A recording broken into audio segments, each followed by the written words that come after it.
Today's gospel is, in a certain sense, the imagery of today's gospel, the Transfiguration, is rooted very much in the opening words of the scriptures as we have them, and very near the end of the scriptures as we have them. You might remember that in the beginning, right, in Genesis, right, there's this kind of, there is like this chaotic mess, right? Now, but before that, there is God, right? There is God. And what is the first command? What is the first creation? The first creation, light. Let there be light. Fiat lux, right?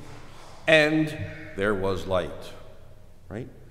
And this created light then becomes manifest through, right, the sun and the moon and the stars and these things, right? Flashlights, right? All the assorted instruments that we have that generate and produce light, right?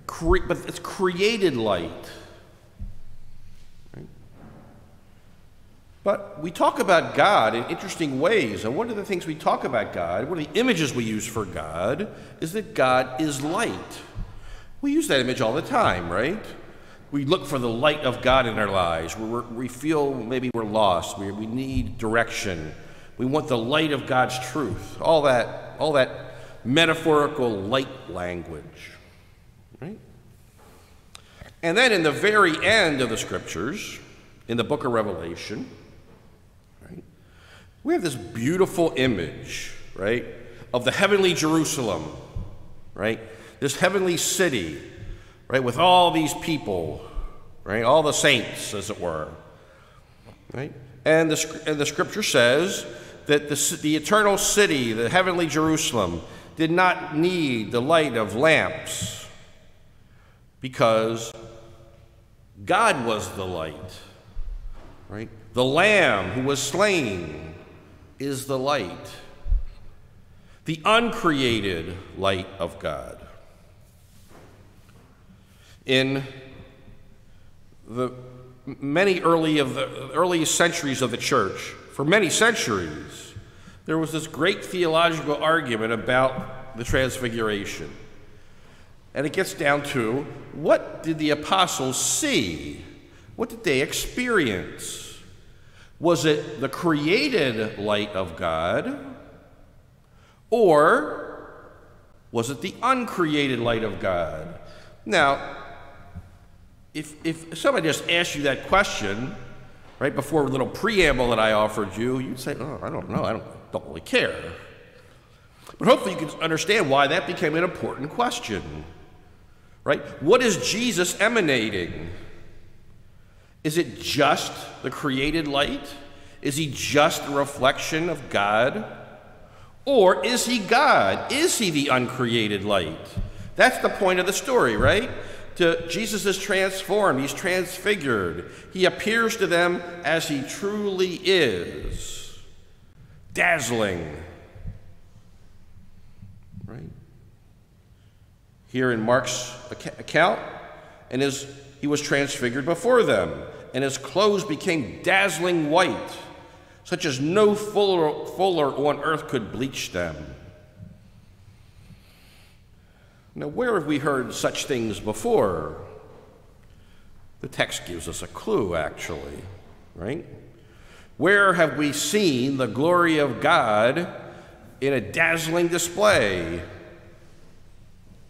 Twice, right? Well, two people's experience. And if you were paying attention, you could guess. Moses, right? Moses goes up on the mountain of Horeb, right? Has this theophany, this experience of God. He sees God as God really is, as it were, and it's dazzling bright, and it's so bright that he can barely take it. And when he comes down off the mountain, that light is still shining, reflecting off of him. So they have to put a cloth over his face so that the other folks can look at him. Right? Moses. Who was the other one? Elijah, very good. Somebody paying attention? Excellent. You all get an A. Elijah. Why? Elijah goes up to that same mountain, right, and has an experience of God. And the interesting thing about that story is, and you all remember this probably, he goes up the mountain, right, and the same mountain, Moses' mountain, right?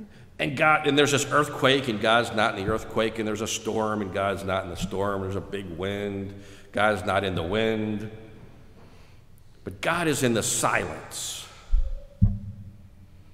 The New American Bible messes this up a little bit, but silence is a better way to understand it. In silence, God appears, but it's still that same glory. Elijah experiences the glory of God, and therefore, here they are today, right? The transfigured Lord shows who he really is, right? And he's accompanied by the two other people in history, right, who had already experienced this, Moses and Elijah. The uncreated light of God. Why is that important? Right? Because the apostles, up to this point, don't really see who Jesus really is, right? We've been talking about that, right? Was it yesterday? Right, Peter. Clueless Peter. Peter is just dumb as a rock, right? Maybe that's why God called him Peter, right? I don't know, it might be, right? Not the sharpest knife in the drawer, right? He never quite gets it until Pentecost, right? Even after this experience, right? He sees the glory of God as God really is. He still doesn't get it. The point is, we need the created light of God, right? Life would be tough without light, right? If we had to find our way around with no light at all, that wouldn't have worked too long, right? Well, we wouldn't have needed eyes, for one thing, because they'd have been useless. But it's the uncreated light of God which shines into our life, and which God gives us occasions when we see it, very subtle, more like Elijah than Moses, right? Elijah experiences the glory of God in silence. And often we do too, right? The light of God shines in our life. And when we see the world with God's light, rather than just these things, it looks different, right? So, for example, I'll give you here's one we hear all the time, back in the box, right? This is very popular in these days. I can't stand to watch the TV news anymore. It drives me crazy. It should, right? Because you're seeing the world through the created light. Incredibly distorted, probably.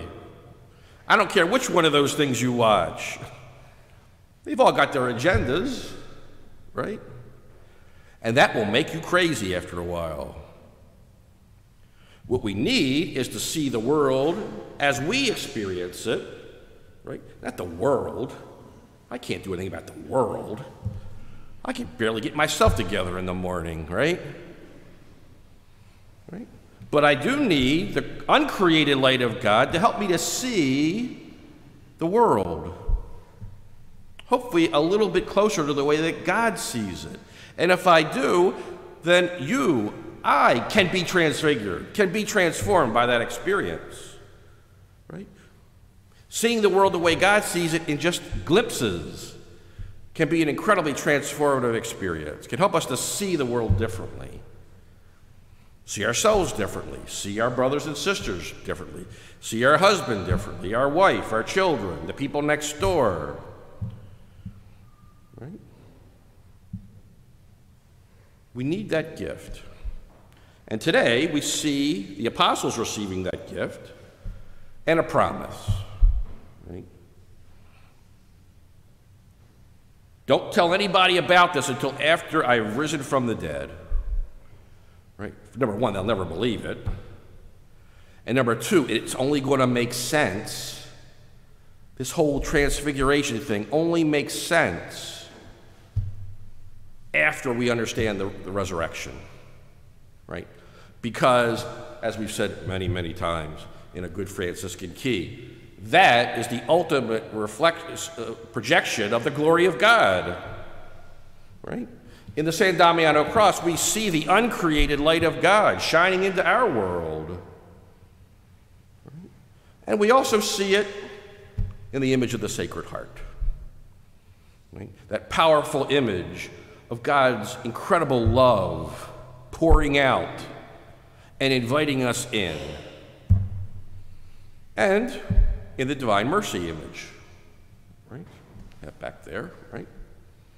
That powerful image of the light of the uncreated light of God shining into the world, inviting us to embrace God's mercy. Powerful gifts we've been given, powerful gifts. But you need to be able to see it, right? And you're not going to see it on CNN. and to be fair, or Fox News or MSNBC, right? You're not going to see it there. But you're going to see it here, right? In what we do and how we are, right? And what we celebrate. And hopefully, we are transfigured as well. Hopefully, we are transformed.